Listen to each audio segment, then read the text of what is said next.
ಹಿಂದೊಮ್ಮೆ ಕಾಡಿನ ನಡುವೆ ದೊಡ್ಡದೊಂದು ಚಿನ್ನದ ಅರಮನೆ ಇತ್ತು. ಅಲ್ಲಿ ಹಿರಣ್ಯಕಶಿಪು ಎಂಬ ರಾಕ್ಷಸ ರಾಜ ವಾಸ ಮಾಡುತ್ತಿದ್ದ. ಅವನು ತುಂಬಾ ಬಲಶಾಲಿ. ಬ್ರಹ್ಮದೇವರಿಂದ ಹಗಲೂ ಅಲ್ಲ, ರಾತ್ರಿಯೂ ಅಲ್ಲ, ಮನೆಯ ಒಳಗೂ ಅಲ್ಲ, ಹೊರಗೂ ಅಲ್ಲ, ಮನುಷ್ಯನಿಂದಲೂ ಅಲ್ಲ, ಪ್ರಾಣಿಯಿಂದಲೂ ಅಲ್ಲ, ಯಾವ ಆಯುಧದಿಂದಲೂ ನಾನು ಸಾಯಬಾರದು ಎಂದು ವರ ಕೇಳಿ ಪಡೆದಿದ್ದ. ವರ ಸಿಕ್ಕ ಮೇಲೆ ರಾಜನಿಗೆ ತುಂಬಾ ಸೊಕ್ಕು ಬಂತು. ನಾನೇ ದೇವರು, ಎಲ್ಲರೂ ನನ್ನನ್ನೇ ಪೂಜಿಸಬೇಕು ಅಂದ. ಜನರೆಲ್ಲ ಹೆದರಿ ಅವನ ಮಾತು ಕೇಳಿದರು. ಆದರೆ ಅವನ ಮಗ ಪ್ರಹ್ಲಾದ ಹಾಗಲ್ಲ. ಪ್ರಹ್ಲಾದ ತುಂಬಾ ಒಳ್ಳೆಯ ಹುಡುಗ.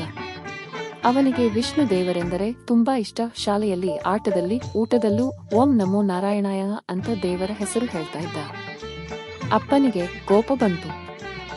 ದೇವರ ಹೆಸರು ಹೇಳಬೇಡ ಅಂತ ಗದರಿಸಿದ. ಶಿಕ್ಷಕರಿಗೆ ಹೇಳಿ ಹೊಡೆಸಿದ.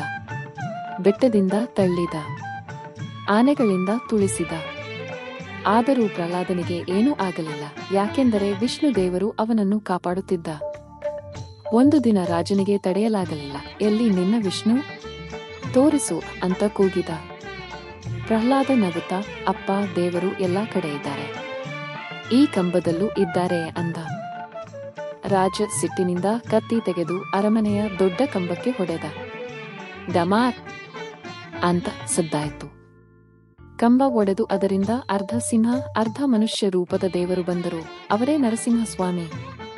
ಅದು ಹಗಲು ಅಲ್ಲ, ರಾತ್ರಿಯೂ ಅಲ್ಲದ ಸಂಜೆ ಹೊತ್ತು. ನರಸಿಂಹಸ್ವಾಮಿ ಹಿರಣ್ಯಕಶಿಪುವನ್ನು ಎತ್ತಿಕೊಂಡು ಅರಮನೆಯ ಬಾಗಿಲಿನ ಹೊಸ್ತಿಲಲ್ಲಿ, ಅಂದರೆ ಒಳಗೂ ಅಲ್ಲ, ಹೊರಗೂ ಅಲ್ಲ, ತನ್ನ ತೊಡೆಯ ಮೇಲೆ ಮಲಗಿಸಿ ಸಿಂಹದ ಉಗುರಿನಿಂದ, ಅಂದರೆ ಯಾವ ಆಯುಧವೂ ಅಲ್ಲ, ಅವನನ್ನು ಸೋಲಿಸಿದರು. ಹೀಗೆ ಒಳ್ಳೆಯವನಾದ ಪ್ರಹ್ಲಾದನನ್ನು ದೇವರು ಕಾಪಾಡಿದರು.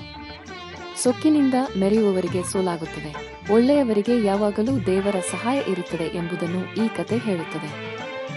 ಕಥೆಯ ನೀತಿ: ಧೈರ್ಯವಾಗಿರು, ಒಳ್ಳೆಯದನ್ನು ಮಾಡು, ದೇವರ ಮೇಲೆ ನಂಬಿಕೆ ಇಡು.